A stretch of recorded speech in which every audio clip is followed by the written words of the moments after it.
Define the challenge network. So challenge network is just essentially a group of people that you could bring into your circle that provide, I guess, an element of psychological safety that you trust, but can question your thinking. It's a follow-on of having something like an echo chamber, right? This especially happens when you're in a leadership position where people will ultimately fight back maybe on some ideas and push back some places. But after a while, once you increase in influence, most people surround themselves with others that are going to agree with them and provide more of a support network rather than a challenge network. And you're probably one of the people that I thought of that I have in my challenge network where I'll be doing something a certain way and you often be like, hey, have you thought about communicating it this way?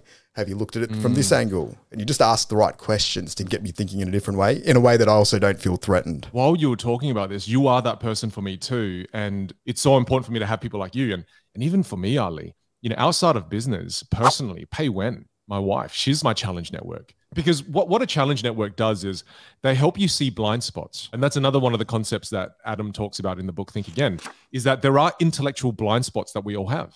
Just like a blind spot when you're driving. Think about when you're driving a car. If you never check your blind spot, guaranteed within the next week, you're going to crash your car. You'll crash into another person's car. It's extremely dangerous driving without checking your blind spot. It's also extremely dangerous living without having someone help you check for your blind spots. There are many intellectual blind spots that I fall victim to that if Pei Wen didn't call them out, far out, I wouldn't see it.